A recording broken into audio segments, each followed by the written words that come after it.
Nagtitinda kayo ng ano? Kayo na gumagawa niyan? 10 taong gulang pa lang ang batang ito ay tumutulong na sa kanyang mga magulang sa pagtitinda. Sipag talaga ni Jermaine, mga kalingap. Isang kabataan na huwaran na. Isang bagay na nagbibigay saya at mabuting halimbawa para sa mga kabataan na tulad ng batang ito.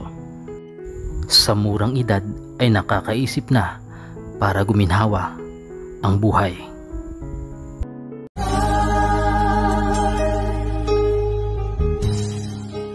Dito tayo ngayon sa Dait Camarines Store, dito sa plaza. May nakita tayo nagtitinda. Ayan. Pwede na po kayo kuya, pambawal lang po namin. Nagtitinda kayo ng ano? Kayo na gumagawa niyan? Opo. Grabe no. Magkapatid kayong dalawa? Magpinsan po. Magpinsan. Magkano naman yung kinikita nyo dito?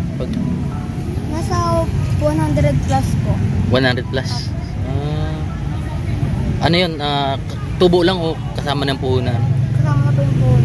Bakit nyo pala ginagawa to yung pagtitinda? Para po may pangbaon po kami sa school. Anong pangalan mo nga? Jermaine po. Pa? Jermaine po. Jermaine, ikaw? Althea po. Saan yung bahay nyo dito? Doon po sa Mantag po. Malaki? Malaki? Bahay nyo? Hindi po. So, ayan. Magkano ang isa nito? 35 po. 35 pesos? Grabe no. Magkano man yung ano dito? Ito, mga ilang oras mo ito ginagawa? Nasa 5 minutes lang po. 5 minutes? 35 pesos ka na. Ito, mga materyales saan yung binibili to? Sa online po. Online. Ano to? Matagal mo nang ginagawa to? Yung gaano nakatagal? Mga nasa 3 months na po. 3 months? Ano yung naging inspiration mo? Bakit ito yung panindang naisipan mo? Ilang taon ka na nga? 10 po. 10 years old? Ano yung naisipan mo? Bakit ka nagtinda ng ganito? Ba't ito yung paraan? Nakita po namin sa Facebook, tapos naisipan po namin kaya. Galing mga kalingap po. Idol niya ba to si Benny? Opo. Talagang ito magkano ito mga ganyan? 45 po. 45. May nabili naman sa inyo? Opo. Ano yung mga estudyante rin? Mga Estudyante po. Ikaw bro, ano yung paborito mo rin ng Benny? Yung anak ko. Oo, Benny talaga. Babak sa kanila bro. Ilan kayo magkakapatid? Ako po, wala pong kapatid. Ako po, siya lang. Proud ka sa anak? Si pangalan? Kat. Si Kat ano? Kaya pag may nakakita ko mga bata nagtitinda ng ganito bro, nakaka-proud. Nakaka-proud sila. Kasi nagsisigap sila sa sarili ng mga kamay. So, ayan. Ito, abutin to magkano lahat to? Maganto.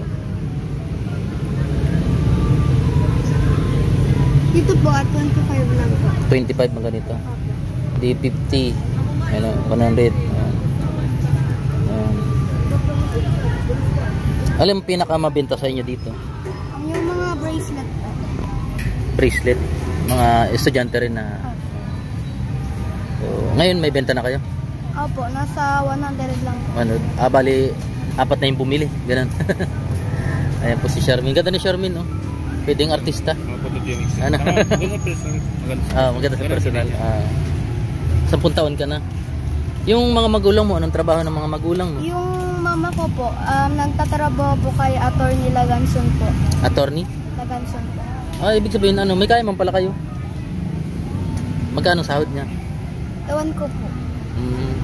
Pero gano'n po man, at tinutulungan mo may magulang mo, nakaka-inspire yung ganitong mga kabataan, bro? Tsaka, nagsisikap sila bro. Nagsisikap. Hindi... Umasis magulang. So, ayan, yung magulang mo, binibigyan ka pa ng baon o hindi na? Binibigyan ka pa rin? So, yung kita nito, sa'yo lang o sa magulang? Hati po kami. Kita niya. Binibigay mo si mama mo? Hindi po. Hinulog ko po sa alkansya. Nag-iipon ka. So, tanungin kita, ano yung pinag-iipunan mo? Para po makapunta po kami ng Manila, kasama po yung pamilya ko. Bakit nasa yung pamilya mo? Yung papa ko po, nagtatrabaho po sa Jose Panganiban po. Anong trabaho niya dun? Yung siya po yung nag-a-assist dun po sa mga nagmimina. Nagmimina? Ginto. Siya po yung nagtagahawak ng ginto. Medyo may kaya naman pala kayo, pero ito yung nakakabilib din sa mga batang ito, no? Dahil may pinagkukunan na yung magulang nyo, Tapos nagtitinda pa kayo nito. Ayan.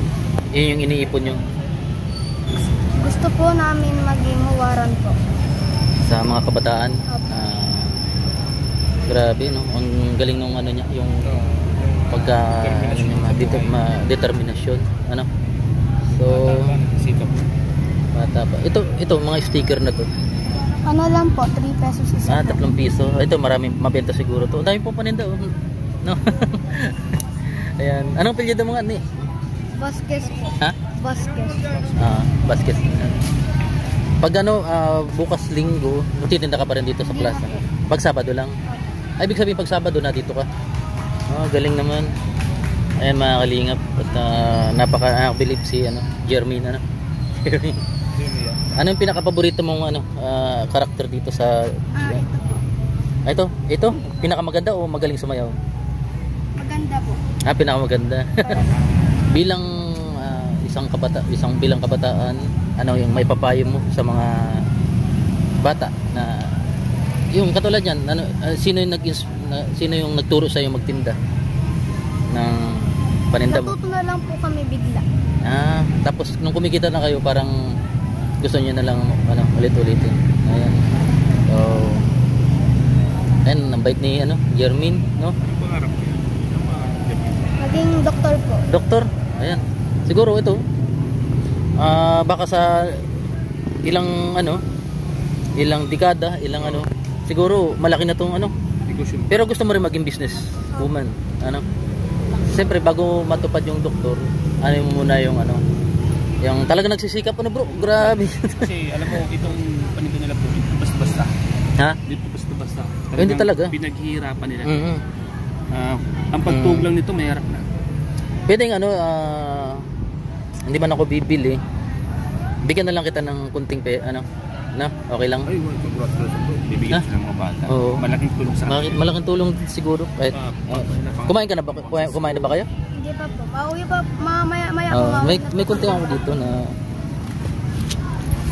wala. Kaysa ibili namin, ibibigyan na lang. Bibigyan na. Para yung, Pang dagdag puhunan mo. para yung mabibili namin, 1. ibigyan nila sa iba. Ay. Ayan. 2. Yan. Meron pa ba? Wala na dito. Wala na yata. Bro. Kaya bro. Kung bibilin mo yan, mas marami na yan bro. Mas marami na. Kaso lang, sa kanila na lang. Yan yung... ito. Dyan sa bahay nyo mismo. Dito na ginagawa minsan. Sa bahay po. Sa bahay nyo. Ayan. Sipag talaga ni Jermaine, mga kalingap. Isang kabataan na huwaran na. Ayan. Kung saan ay nag-shooting yung teleserye ni Kuya Bal, ni Ma'am Edna. So natagpuan po natin sila Jermaine. Yung sama sa Starrock. Ayan. Shoutout. At syempre si Jermaine. Ayan, kaway kayo Jermaine. Ayan. Nauwi na po kami. Uwi na kayo? Mamaya na kayo magtitinda? Hindi na po kami. Hindi na. Sunod na linggo na lang kayo magbabalik. Baka maabutan natin bro, sunod na linggo sila. Jermaine. So Jermaine, maraming salamat sa paunlak sa At yan, bilang abutan mga kalingap, bihira lang po kay Jermaine, sa katulad ni Jermaine, ang nagtitinda na sa murang edad, 10 years old, ay nakaisip ng para makatulong sa kanilang magulang. So yung magulang mo pala magkahiwalay ngayon na sa trabaho, yung papa mo nasa minahan, yung mama mo nasa trabaho doon sa anong trabaho niya sa kay attorney? Nagnotaryo po. Yun yun. Okay. So ayan, at naisipan mong tulungan din magulang mo. Siyempre naisipan mo rin na tumulong para sa sarili mo, para makapag-ipon. Salamat Jermaine. God bless.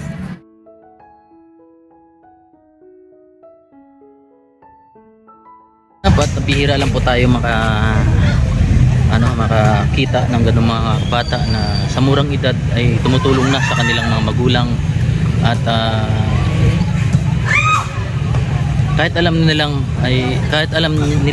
na ang mga magulang nila ay may kakayanan para din sa kanila, pero hindi sila nagiging kampante para lang umasa.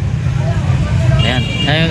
Sa mga kabataan po, talagang sa murang edad po nila ay natututo na pong maghanap buhay at mag-ipon, katulad po ng sinabi kanina mga kalingap ay nag-ipon sila para matupad yung gusto nila sa buhay at hindi masyadong umaasa sa kanilang mga magulang. So mga kalingap, i-share po natin ang video ito para maging halimbawa po sa mga kabataan na patuloy na nangangarap at hindi masyadong umaasa sa kanilang magulang, although bata pa sila, pero ginagawa nilang libangan yung yung pagtitinda ng sana hiling ko sa mga batang ito ay manatiling maging matatag yung kanilang paninda at tangkilikin po ng mga kabataan din o yung mga mamimili na suportahan yung kanilang produkto. Ayan, maraming salamat po at sa ngalan po ni Kuya Bal, ni Kalingap Prab at Etos Vlog. Maraming salamat po sa lahat po ng mga supporters natin, subscribers, followers at sponsors. Maraming salamat po and peace out.